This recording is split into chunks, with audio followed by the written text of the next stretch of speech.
Aujourd'hui, 18 mai 2026, le Cameroun se trouve à un carrefour critique de son développement énergétique. La nation est en passe de devenir une plaque tournante énergétique significative au sein de la région de l'Afrique centrale. Ses dotations naturelles considérables, principalement en énergie hydroélectrique et en gaz naturel, constituent le fondement de ce potentiel. La situation stratégique du pays lui permet de servir de futur exportateur d'énergie vers ses voisins, favorisant une plus grande intégration régionale et une stabilité économique. Ce potentiel n'est pas purement théorique, il est activement poursuivi à travers une série de projets ambitieux et d'initiatives politiques, conçus pour répondre à une demande intérieure d'électricité en croissance rapide et pour assurer un avenir plus prospère à ses citoyens et à ses industries. L'impératif de cette expansion énergétique est clair et pressant. L'économie camerounaise est en croissance, et avec elle, l'appétit pour une électricité fiable et abordable. L'hydroélectricité est, et restera, le pilier central de la matrice de production d'électricité du Cameroun. Les importantes ressources hydrologiques du pays sont son plus grand atout énergétique, fournissant une source d'énergie à grande échelle et à faible émission de carbone. Le projet hydroélectrique de Nartigal, situé sur le fleuve Sanaga, est l'initiative phare dans ce domaine.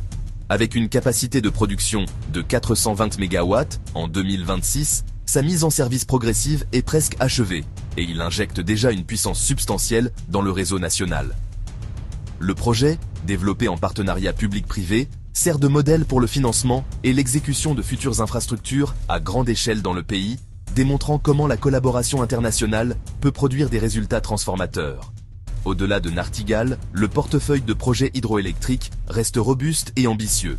Le barrage de Kikot, proposé, également sur le fleuve Sanaga, est la prochaine frontière majeure, avec une capacité prévue d'environ 500 MW.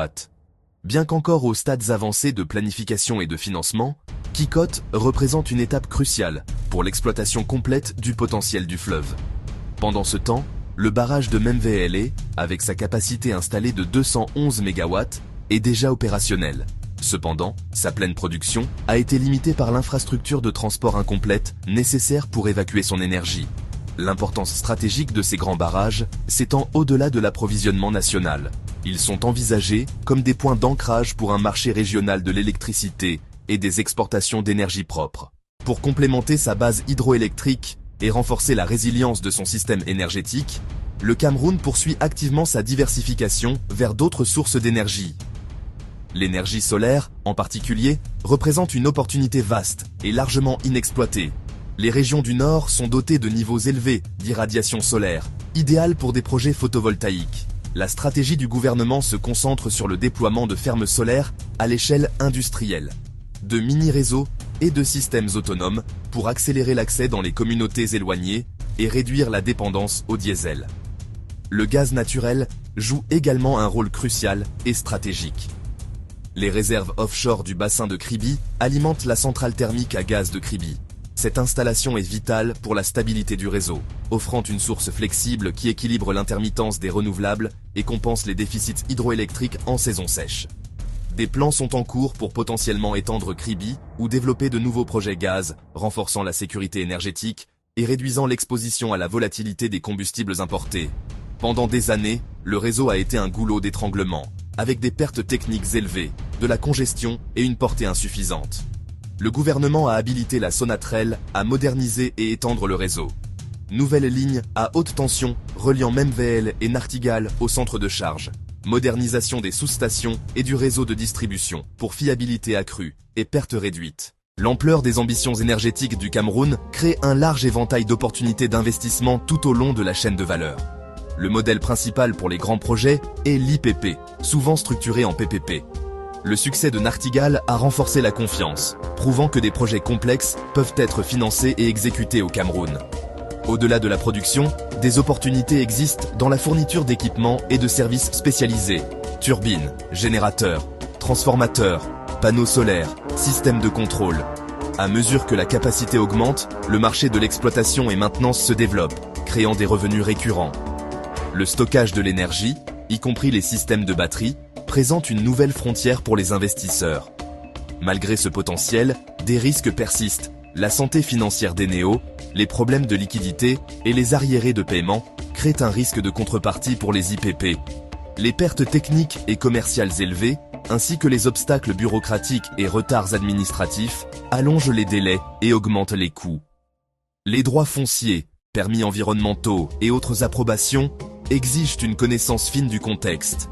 La diligence technique et financière, des PPA clairs et des mécanismes de sécurité de paiement sont essentiels pour atténuer le risque de revenus. En ce qui concerne la période entre 2026 et 2030, le Cameroun est en passe d'augmenter substantiellement sa capacité de production et de renforcer sa position de leader énergétique régional. La pleine exploitation de Nachtigal sera un tournant, augmentant considérablement l'approvisionnement et améliorant la stabilité du réseau. L'expansion continue du solaire sera essentielle pour atteindre l'accès universel, en particulier dans les régions du Nord mal desservies. Les progrès des mises à niveau du réseau entreprise par la Sonatrel détermineront l'efficacité avec laquelle cette nouvelle énergie sera livrée aux consommateurs. Les ménages disposeront d'une électricité plus fiable, les petites entreprises prospéreront, et les industries bénéficieront d'un approvisionnement stable et compétitif. Les pays voisins profiteront d'importations d'électricité, favorisant stabilité régionale et prospérité partagée au sein d'un pool énergétique interconnecté d'Afrique centrale. Prioriser les projets avec fort soutien gouvernemental et mécanismes de sécurité de paiement robustes. Pour les décideurs, concentrez-vous sans relâche sur l'exécution et la suppression des goulots d'étranglement administratifs. En conclusion, en 2026, des projets hydroélectriques majeurs, la diversification vers le solaire et le gaz et la modernisation du réseau jettent les bases d'une décennie transformatrice pour le Cameroun et la région.